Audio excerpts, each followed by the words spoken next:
आप देख रहे हैं मेरा वीलॉग। मैं हूं मिराज मौसवी और आज के वीलॉग में हम अहम खबरें हैं जिन पर हम उन खबरों का पस मंज़र और उस पर तबसरा हम आपकी खिदमत में पेश करेंगे जो इस वक्त पाकिस्तान की सबसे बड़ी खबर बनी हुई है। पाकिस्तान के आला तरीन अदलिया यानी कि सुप्रीम कोर्ट ऑफ पाकिस्तान के 2 सीनियर जजेस पे दर पे उनके इस्तीफ़े। पहला इस्तीफ़ा गुज़िश्ता दिनों जस्टिस मुजाहिद नकवी का आया और उसके बाद दूसरा इस्तीफ़ा सेकंड मोस्ट सीनियर जज और अपकमिंग चीफ जस्टिस भी कहा जाता है जस्टिस एजाजुल हसन साहब, इन्होंने इस्तीफ़ा दिया है और अपने इस्तीफ़े में उन्होंने कोई ऐसी तोजी पेश नहीं की है कि किसी दबाव के तहत या किसी शर्मिंदगी के बायस उन्होंने ये इस्तीफ़ा दिया है, बल्कि उन्होंने बहुत मुख्तसर से इस्तीफ़े में ये कहा है कि वो मज़ीद एज ए जज ऑफ सुप्रीम कोर्ट अपनी ड्यूटीज़ को कंटिन्यू नहीं कर सकते हैं। तो ऐसा क्या हुआ कि जस्टिस एजाजुल हसन को इस्तीफ़ा देना पड़ा और एक उनके सामने एक फ्यूचर है कि एक कैरियर का एक अहम तरीन मोड़ है जिसे हर एक की ख्वाहिश होती है, हर जज की ख्वाहिश होती है चीफ जस्टिस पाकिस्तान के मनसब पर फाइज रहना। लेकिन ऐसे मौके पर जस्टिस एजाजुल हसन साहब की तरफ से इस्तीफ़ा आना और उस इस्तीफ़े की अभी तो कोई वजाहत पेश नहीं की गई है कि क्यों वो दे रहे हैं, लेकिन उन्होंने बहुत मुख्तसर से इस्तीफ़े के अंदर सिर्फ ये कहा है कि अब वो विलिंग नहीं है कि मज़ीद एज ए जज फ़राइज़ अंजाम दें। लेकिन इसका जो पस मंज़र है, याद रखिएगा जस्टिस जस्टिस मुज़ाहिर नकवी साहब का जो इस्तीफ़ा है उसको भी अगर उस कंटेंट में इसको देखने की कोशिश करें तो उन पर तो बड़े संगीन चार्जेस थे और इनके ऊपर भी एक सियासी जमात को एक्स्ट्रा ऑर्डिनरी फेवर देने का इल्ज़ाम इनके ऊपर रहा है माजी में और अब तक ये इल्ज़ाम जस्टिस एजाजुल हसन के ऊपर लगता रहा है। जस्टिस नकवी साहब के मामले में तो आपके सामने ऑडियो लीक्स भी हैं कि उनकी ऑडियो लीक्स, खैर उस ऑडियो लीक्स में वो खुद तो फरीक नहीं थे, लेकिन दो साहिबान अदालती कार्रवाई पर किस तरह असरअंदाज होने की कोशिश कर रहे हैं और किस तरह अपने केसेस मनपसंद जस्टिस के सामने रखने की वो बात कर रहे हैं और उससे वो जिनसे मुतालिक है वो जस्टिस नकवी साहब थे। तो उनके ऊपर तो एक सुप्रीम जुडिशल काउंसिल में एक केस भी फाइल हुआ है, रेफरेंस भी फाइल हुआ है और जिसकी सुनवाई गालिबन आखिरी दफ़ा जो सुनवाई हुई है उस पर उस क्योंकि जस्टिस एजाजुल हसन साहब मेंबर थे उस काउंसिल के, सीनियर तरीन मेंबर होने की हैसियत से वो इस कार्रवाई का हिस्सा थे। लेकिन मुसद्दक़ा मालूमात के मुताबिक जस्टिस नकवी के ख़िलाफ़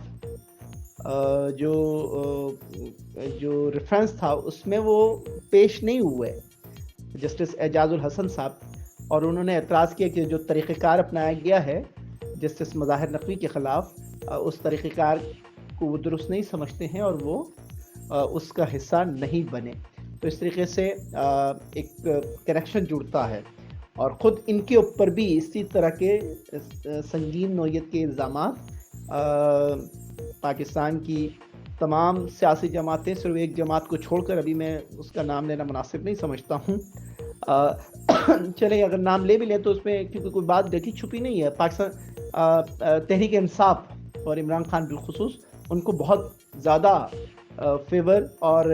नून लीग और पीपल्स पार्टी और बिलखुसूस नून लीग और उनकी क़यादत को जिस तरीके से अदालती फ़ैसलों में उन्हें बैक फुट पर जाने पर मजबूर किया, तो ये इस किस्म के इल्ज़ामात इन दोनों शख्सियात और एक और ख़ातून जज इसमें शामिल हैं, उनका नाम अभी फ़िलहाल मैं सिर्फ इशारतन मैंने कहा है ख़ातून जज, और यकीनी तौर पर ये 2 सीनियर तरीन जजेस के इस्तीफ़े के बाद उनके ऊपर दबाव बहुत ज़्यादा पड़ेगा उस ख़ातून जज के ऊपर, क्योंकि उन पर भी इसी तरह के इल्ज़ामात हैं। और अच्छा, उस पर उस ख़ातून जज के हवाले से एक और जो अहम बात है कि वो क्योंकि सीनियरिटी लिस्ट के हिसाब से वो पूरी नहीं उतरती, उस सीनियरिटी जो तरीक़ेकार है सुप्रीम कोर्ट का जज बनने के लिए जो मुरवज्जा तरीक़ाकार है उस पर वो पूरी नहीं उतरती। तो ख़ुद पाकिस्तान बार काउंसिल भी फ़रीक है, बहुत से सीनियर वकला भी इसमें माजी में एहतजाज करते रहे हैं और इमरान खान के ख़िलाफ़ भी सुप्रीम जुडिशल काउंसिल में शिकायत का इंदराज हुआ है। تو اب یہ بڑا کریکشن اس کو سمجھیے گا کہ یہ سپریم کورٹ اس وقت کس ڈائریکشن میں جا رہی ہے. اور ایک طرف chief justice of Pakistan justice قاضی فائز عیسیٰ صاحب اور ایک دبنگ قسم کی پرسنالٹی ہے، اور وہ جس طریقے سے عدالتی کارروائیوں کو لے کر چل رہے ہیں، اور ایک تو انہوں نے خود ایک کچھ اس طرح کہیے کہ عدالتوں کے اندر کچھ نئی چیزیں متعارف کرائی گئی ہیں. اس سے پہلے ہمیں اندازہ نہیں ہوتا تھا ایک عام پاکستان کے شہری کو کہ اعلیٰ عدالتوں کے اندر یا ماتحت عدالتوں کے اندر ایون کارروائیاں کس نوعیت کی ہوتی ہیں، کیا بحث ہوتی ہے. تو انہوں نے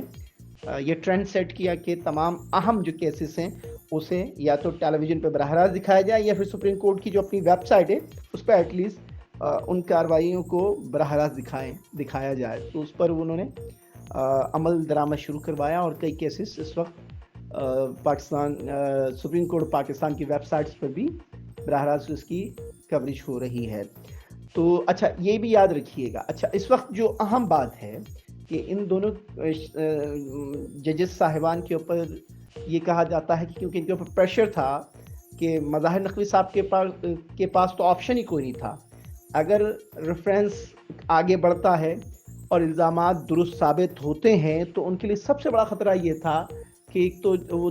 الزامات درست ثابت ہونے کی صورت میں وہ اپنے تمام تر مراعات جو انہیں ایک جج کی حیثیت سے حاصل ہے ان تمام مراعات سے دستبردار ہونا پڑتا. اور سیکنڈ پھر جو گلٹی یقینی طور پر الزام درست ہونے کے اوپر درست ثابت ہونے پر ایک جج کے لیے کتنی امبیرسمنٹ سچویشن ہوتی ہے. تو غالباً ان کا یہ استعفیٰ قبل از وقت اس لیے تھا کہ وہ ممکنہ طور پر یہ گمان کر چکے تھے کہ جس قسم کے الزامات ان پر ہیں اور ان الزامات کا وہ دفاع نہیں کر سکیں گے، تو بہتر یہ ہے کہ کم سے کم اپنی مراعات اور اپنے اسٹیٹس کو وہ بچا سکیں. تو انہوں نے قبل از وقت ان تمام کارروائیوں کا مقابلہ کرنے کے بجائے، اس کارروائی کو فیس کرنے کے بجائے ان کے لیے بہتر، انہیں یہ لگا کہ ان کے پاس بہتر آپشن یہ ہے کہ اپنے حالات کو بہتر رکھا جائے. مالی حالات کو، عزت آنی جانے والی چیز ہے تو انہوں نے مراعات کو اہمیت دی اور استعفیٰ دے دیا. اس سے ان کے لیے یہ سیف یہ ہوا کہ ان کا جو اسٹیٹس ہے وہ بھی برقرار رہے گا ایک سابق جج کی حیثیت سے، اور سیکنڈ جو ان کی مراعات ہوں گی وہ بحال رہیں گی. اور میرے خیال سے جسٹس اعجاز الحسن کے معاملے میں بھی کم و بیش صورتحال ایسی ہی نوعیت کی ہونے جا رہی تھی، کیونکہ تقریباً الزامات دونوں پر سیم نوعیت کے ہیں. تو جسٹس اعجاز الحسن صاحب کا استعفیٰ یہ تو آنے والے دنوں کے بعد معلوم ہوگا کہ ان کے استعفے کا پس منظر کیا ہے. لیکن کیونکہ جسٹس مظاہر اکبر نقوی صاحب کے خلاف جو کیس جو ریفرنس فائل ہوا ہے، اس ریفرنس کے سینئر ممبر کی حیثیت سے، اس سپریم جوڈیشل کونسل کے سینئر ممبر کی حیثیت سے جسٹس اعجاز الحسن صاحب ممبر تھے، اور یہ ان کی آنکھوں دیکھا حال ہوگا یقینی طور پہ کہ وہ سمجھ سکتے ہیں کہ کس قسم کی صورتحال پیدا ہو سکتی ہے. تو وہ پھر اس کیس کا حصہ نہیں بنے، انہیں ہٹا کے پھر دو مزید سینئر ججز کو کونسل کا ممبر بنایا گیا. تو یہ کنیکشن ہے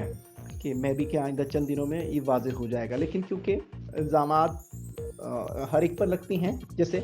آپ سب کے علم میں ہے جسٹس قاضی فائز عیسیٰ صاحب کے خلاف بھی سنگین نوعیت کے الزامات لگائے گئے، اور ان پر بھی سپریم جوڈیشل کونسل میں ایک صدارتی ریفرنس فائل کیا گیا. اور اس وقت قاضی فائز عیسیٰ صاحب کے پاس بھی آپشن، غالباً یہی آپشن ان کے پاس بھی ہو سکتا تھا، یا تو وہ استعفیٰ دے دیتے عدالت سے اور باقی معاملات کو آسان کر دیتے اپنی زندگی میں. لیکن انہوں نے بڑا بولڈ اسٹیپ لیا جسٹس قاضی فائز عیسیٰ صاحب نے، کہ انہوں نے کہا کہ میں مقابلہ کروں گا، اور انہوں نے مقابلہ کیا، ان تمام کارروائیوں کا مقابلہ کیا. آپ کے علم میں ہے کہ جس طریقے سے ہم نے دیکھا کہ ان کی بیگم کو سرکاری اداروں کی طرف سے ہراساں کرنے کی کوشش کی گئی، اور بہرحال بالآخر اس وقت کی حکومت کو سرنڈر کرنا پڑا، کیونکہ اس میں کوئی جان نہیں تھی. صرف ایک جج کو، اور ان کے علم میں تھا کہ یہ مستقبل کے چیف جسٹس بن سکتے ہیں، تو انڈر پریشر رکھنا. لیکن وہ پریشر میں نہیں آئے اور انہوں نے تمام کیسز کا سامنا کیا، اور بالآخر حکومت کو سرنڈر کرنا پڑا، اور انہوں نے عزت پائی، اور وہ عزت ابھی تک برقرار ہے. باقی آئندہ की कारकर्दगी की बुनियाद पर ये हम नहीं कह सकते हैं कि उनकी इज़्ज़त ये बहाल रह सकती है या नहीं रह सकती, लेकिन अब तक की जो सूरत हाल हमारे सुप्रीम कोर्ट के अंदर नज़र आती है, उससे उनकी इज़्ज़त और वक़ार में इज़ाफ़ा ही हुआ है। ये अब तक के लिए इस सेगमेंट का ये अहम हिस्सा है। तो आज के वीलॉग में इतना ही। अपने कमेंट्स से हमें आगाह ज़रूर कीजिएगा और कि इसमें क्या कमी बेशी इसमें आपको नज़र आती है, तो हमें आगाह कीजिए, शेयर भी कीजिए, चैनल को सब्सक्राइब कीजिए, बेल आइकन को ज़रूर प्रेस कीजिए ताकि आप तक हमारी वीडियोस की अपडेट्स आती रहें। तब तक के लिए अल्लाह निगहबान।